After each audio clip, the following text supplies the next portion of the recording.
फिलहाल यहाँ रुकेंगे एक छोटे से ब्रेक के लिए, लेकिन आप बने रहिए हमारे साथ, क्योंकि ब्रेक के बाद आचार्य जी बताएंगे आज का महा उपाय, जिसमें जानेंगे कैसे दूर करें पैसों की तंगी।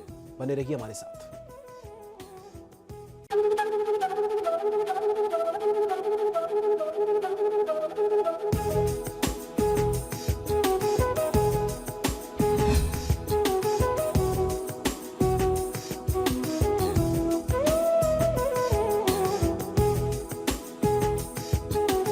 ब्रेक के बाद स्वागत है आपका।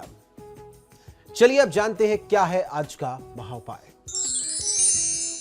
जी बिल्कुल, आज का महा उपाय बहुत ही विशेष है। आज प्रदोष की तिथि है और प्रदोष की तिथि में मैं आपको एक असरदार शिव मंत्र बताने जा रहा हूं। यह शिव मंत्र का उपाय आपको बहुत अच्छे शुभ फल देगा।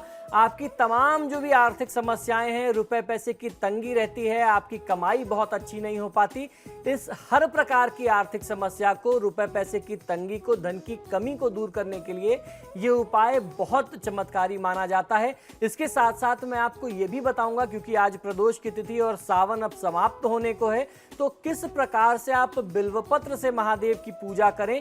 क्योंकि ये बात आपको मैं पहले भी बता चुका हूं, दोबारा एक बार ये जानकारी उपलब्ध करा रहा हूं कि आप सावन के समाप्त होने के पहले पहले इसका लाभ ले लें। बिल्वपत्र के बिना महादेव की यदि आप पूजा अर्चना करते हैं तो वह पूजा अपूर्ण मानी जाती है। क्या है इसके शास्त्रीय आधार, क्या है इसके मत, ये सारी जानकारी मैं आपको दूंगा। लेकिन अब बात कर लेते हैं कुछ ऐसे उपाय की जो आपकी आर्थिक समस्या को दूर कर सकता है। शास्त्रों में महादेव शिव जी को प्रसन्न कर उनकी कृपा पाने के लिए कई प्रकार की पूजन की अलग अलग विधियां बताई गई हैं। इन विधियों में कुछ बहुत सारी कठिन विधियां भी हैं, बहुत जटिल विधियां हैं जिसमें बहुत जटिल कर्मकांड होता है, और कुछ विधि बेहद सरल और बेहद आसान भी है। यदि कोई व्यक्ति नियमित रूप से शिवलिंग पर जल अर्पित करता है, और जिस प्रकार से मैं आपको उपाय बताता हूं, इस सरल उपाय से अगर आप उनकी पूजा आराधना करते हैं तो उस व्यक्ति को बहुत आसानी से महादेव की कृपा प्राप्त हो जाती है।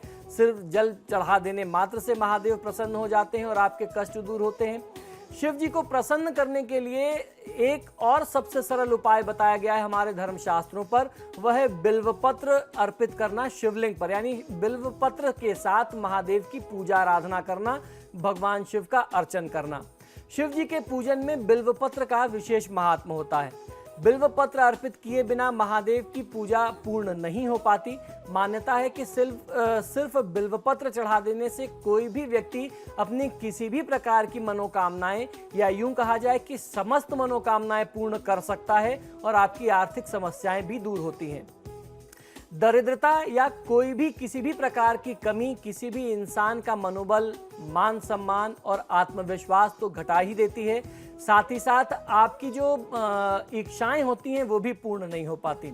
दरअसल दरिद्रता का सीधा संबंध धन के अभाव से ही नहीं, अपितु बल्कि बुरे विचारों से भी जुड़ा हुआ है। इससे कोई व्यक्ति दूसरों से उपेक्षित या अपमानित होता है।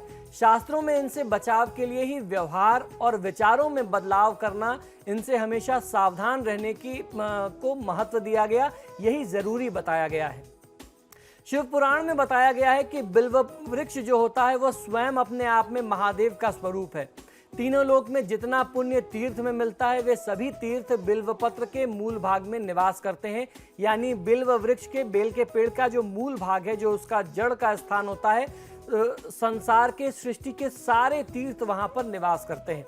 जो मनुष्य बिल्व वृक्ष के मूल भाग में महादेव का ध्यान करते हुए पूजन करता है, उसे शिव जी की कृपा प्राप्त हो जाती है। अब किस प्रकार से आपको बिल्व वृक्ष का पूजन करना है, किस प्रकार से आप महादेव की कृपा प्राप्त करके अपनी आर्थिक समस्याओं को दूर करते हैं, अब यहां पर आपके मतलब की बात आती है, तो बहुत ध्यान से सुनिए। बिल्व वृक्ष के पूजन के लिए गंध, पुष्प, कुमकुम, प्रसाद, यानी अपनी तरफ से कोई भी नैवेद्य, कुछ भी भोग आपको अपनी तरफ से अर्पित करना होता है। इसके साथ साथ जो भी आपने पूजन सामग्री एकत्रित कर रखी है, विशेष रूप से इन सारी चीज़ों को आपको रखना चाहिए। ये सारी चीज़ें आपकी पूजा में बहुत ही बहुमूल्य हैं, इनकी आवश्यकता आपको पूजा में पड़ेगी। ऐसे पूजन से कोई भी कंगाल से कंगाल व्यक्ति मालामाल और धनी हो सकता है, ये हमारे धर्मशास्त्रों का मत है। यानी शिवपुराण ये कहता है कि बिल्व वृक्ष का यदि कोई व्यक्ति पूजन करे, खासतौर पर भगवान शिव की विशेष तिथि में अगर बिल्व वृक्ष का पूजन किया जाए, तो कंगाल से कंगाल व्यक्ति भी, निर्धन से निर्धन व्यक्ति भी धनी और मालामाल हो सकता है। यह हमारे धर्मशास्त्रों का, शिव पुराण का मत है। तो आज की तिथि में आपको करना क्या है कि आपको बेल के वृक्ष की पूजा करनी चाहिए, जिससे आप अपने जीवन में आर्थिक समस्याओं को दूर कर सकते हैं। धार्मिक ग्रंथों में इसके लिए शिव उपासना की महत्ता शास्त्रों में बताई गई है, क्योंकि भगवान शिव जगत गुरु कहलाते हैं, जो ज्ञान, विवेक, तप के रूप में शक्ति, संकल्प और पुरुषार्थ की प्रेरणा देते हैं। शिव भक्ति से दरिद्रता के अभाव को दूर रखने के लिए महादेव शिव से संबंधित कुछ विशेष मंत्र से उनकी पूजा करना बहुत ही विशेष प्रभावी माना जाता है। प्रदोष अथवा सोमवार की तिथि में या फिर किसी भी विशेष तिथि में जो भगवान शिव की पूजा आप करना चाहते हैं, महादेव से की उपासना से जुड़ी हुई कोई भी विशेष तिथि हो, उसमें यदि आप इस प्रयोग को करते हैं, इस उपाय को करते हैं, तो ये उपाय बहुत शीघ्र ही फलीभूत होता है। तो किस प्रकार से आपको ये उपाय करना चाहिए ये भी समझ लीजिए। आपको करना यह है कि सुबह स्नान के बाद भगवान शंकर के साथ माता पार्वती और नंदी को गंगा जल या पवित्र जल अर्पित करें। किसी भी तीर्थ का पवित्र जल आप अर्पित कर सकते हैं। इसके बाद शिव जी को खासतौर पर चंदन, अक्षत, बिल्वपत्र यानी बेल के पत्ते, धतूरे या आंकड़े के फूल जिसे मदार का फूल कहा जाता है, ये आपको अर्पित करना चाहिए। और जो मंत्र मैं अब आपको बताने जा रहा हूं, उस शिव मंत्र को धन व पैसों की परेशानी को, समस्या को दूर करने तथा हर प्रकार की समृद्धि की कामना के साथ आपको उच्चारित करना है, जाप करना है। तो इस मंत्र का आप ध्यान से सुन लीजिए, उच्चारण किस प्रकार से आपको करना है। ये बहुत ही प्रचलित मंत्र है, आपने सुना होगा इसे। मंदार माला कुलिताल कायै कपाल मालांकित शेखरायै दिव्यांबरायै च दिगंबराय नमः शिवाय च नमः शिवाय। श्री अखंडानंद बोधाय शोक संतापहारणे सच्चिदानंद स्वरूपाय शंकराय नमो नमः। इस मंत्र को पुनः से एक बार सुनिए और इस मंत्र के साथ यदि आप भगवान शिव की पूजा करते हैं या इस मंत्र के साथ अगर आप बिल्व वृक्ष में भगवान शिव का ध्यान करके पूजा करते हैं, बेल के पेड़ की पूजा करते हैं, तो आपकी समस्त आर्थिक समस्याएं, जीवन में जो भी अभाव की स्थिति है वह दूर हो जाती है। मंत्र पुनः एक बार सुनिए। मंदार माला कुलितालकायै कपाल मालांकित शेखरायै दिव्यांबरायै च दिगंबरायै नमः शिवाय च नमः शिवाय। श्री अखंडानंद बोधाय शोक संतापहारणे सच्चिदानंद स्वरूपाय शंकराय नमो नमः। इस मंत्र के साथ आपको ध्यान करके शिवलिंग का पूजन करना है या फिर शिवलिंग के अभाव में आप बेल के वृक्ष का पूजन कर सकते हैं। भगवान शिव को घी, शक्कर, गेहूं के आटे से बने हुए प्रसाद का भोग अर्पित करें। इसके बाद धूप दीप से भगवान शिव की या बिल के वृक्ष की आप आरती कर लें और उसके बाद वहां बैठ करके ओम दारिद्र दुख दहनाय नमः शिवाय, इस मंत्र को पुनः सुनिए।